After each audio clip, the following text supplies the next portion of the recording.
क्या हाल चाल है people. Welcome to evidyarthi.in। I am Himanshi Bhatia. अब हम करेंगे एक्सरसाइज 3.1 का क्वेश्चन नंबर 9, जो कि बहुत ही सिंपल क्वेश्चन है, लेकिन बहुत सारे बच्चे होंगे, मुझे पूरा भरोसा है, जिनको ये क्वेश्चन भी नहीं समझ में आ रहा होगा। तो उन प्यारे से बच्चों के लिए ये वीडियो देखिए। What do we have to do in this question? Which of the given values of x and y make the following pair of matrices equal? देखिए, ये दो यहाँ पे मेट्रिसेस दी हुई हैं 2x2 की, दोनों का साइज सेम है, मतलब हम कंपेयर कर सकते हैं। और ये दोनों इक्वल कब होंगी? अब इसके अंदर जो एंट्रीज हैं, पहले मैट्रिक्स के अंदर देखिए 3 जगह पे ऐसी एंट्रीज हैं जिसमें कि अननोन है, x है, y है, और यहाँ पर एक एंट्री है जो अननोन है। ठीक है, तो अगर हम इन दोनों को इक्वल करना चाहते हैं तो हमें कुछ ना कुछ कंडीशन मिलेगी x और y पे, जिसके लिए ये इक्वल होंगे। तो हम क्या करते हैं, दोनों को इक्वल रख के देख लेते हैं कि भाई अगर ये 3x + 7 इस 0 के बराबर होगा तो x क्या होगा। चलिए देखते हैं, x और y की वैल्यूज निकालने की कोशिश करते हैं, फिर इनमें से जो भी ऑप्शन हमें ठीक लगेगा हम टिक कर देंगे। ओके, तो लेट्स स्टार्ट। लेट इन दोनों को इक्वल मान लो। 3x + 7,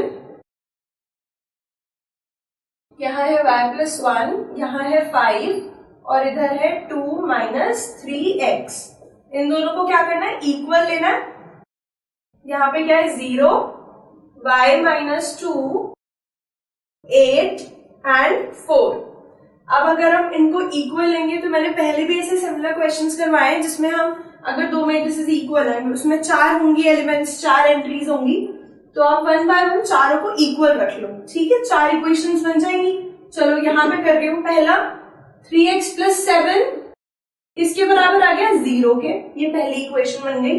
ठीक है, मैं बाकी की इक्वेशंस लिखूं उससे पहले ही मुझे साफ साफ पता चल रहा है कि यहाँ पे सिर्फ एक x ही अननोन है।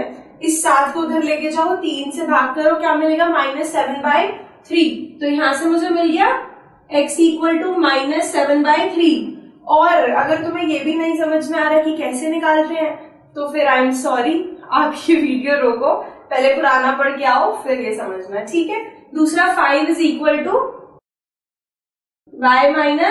2। बच्चे भी कर लेते हैं यार, ये तो इसमें तो कुछ है ही नहीं।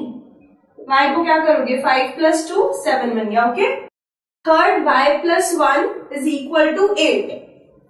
y + 1 = 8, यहां से भी हमें मिल गया y = ये तो बहुत ही सिंपल क्वेश्चन है, मतलब 12th क्लास में पता नहीं क्यों ही दे दिया। फिर 2 - 3x, 2 - 3x किसके बराबर हुआ, 4 के बराबर। तो यहां से मुझे x क्या मिलेगा, देखो इस 3x को हम यहां लेके आ रहे हैं, इस 4 को हम वहां लेके जा रहे हैं, तो ये बना -2 किसके बराबर हुआ, 3x के बराबर। ठीक है जी, तो यहां से मुझे x क्या मिला, -2, यहाँ पे दिख नहीं रहा होगा, आगे कर रही हूं। तो हमें x की वैल्यू क्या मिली, -2/3। कर लिया क्वेश्चन, सही है, दिमाग खुला हुआ है अगर थोड़ा सा तो देखो। यहां से y मुझे 7 मिला, ठीक है, लेकिन x यहाँ पे क्या मिला था, -7/3, और यहाँ पे क्या मिला, -2/3। Not possible. एक ही मैट्रिक्स के अंदर एक x है, वो भी x है, ये भी x है, क्वेश्चन एक ही है, इक्वेशन एक ही है। ऐसा नहीं हो सकता कि एक इक्वेशन के अंदर आप x की 2 अलग अलग वैल्यूज ले लो, तो ये गलत है, क्योंकि अब ये एम्बिग्विटी बोलते हैं कि ये अब दिक्कत आ गई, हम समझ नहीं पा रहे कि x की ये वाली वैल्यू के लिए सही होगा या फिर ये वाली। चलो देख लेते हैं, कुछ बच्चे कहेंगे कि दोनों ही सही है। नो, देखो अगर तुम x को -7/3 लेते हो ना, तो ये वाला बॉक्स करेक्ट हो जाएगा, यहाँ से 0 आ जाएगा। ठीक है, लेकिन अगर तुम x को -7/3 है हमारे पास, इसमें रखा तुमने और चेक किया तो वैल्यू 4 नहीं बन रही। वैल्यू 4 कब बन रही है, जब वैल्यू होगी -2/3। समझ गए, तो 2 वैल्यूज आ गई, नॉट पॉसिबल। एक ही है x, बेचारा 2 अलग अलग वैल्यूज नहीं ले सकता। ठीक है, तो ये हो गई गड़बड़।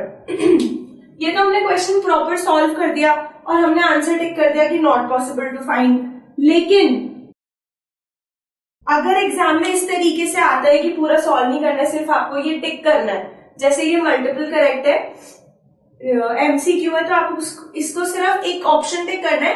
तो आप साइड में अगर क्विकली करके देखना चाहते हो तो क्या करोगे, यहां से जब तुमने देखा कि ये इक्वल है, बहुत इजीली x की वैल्यू निकल रही है ना, तो आप क्या करो इस केस में, x की वही वैल्यू जो यहां से आपने निकाली है -7/3 इसमें पुट कर लो।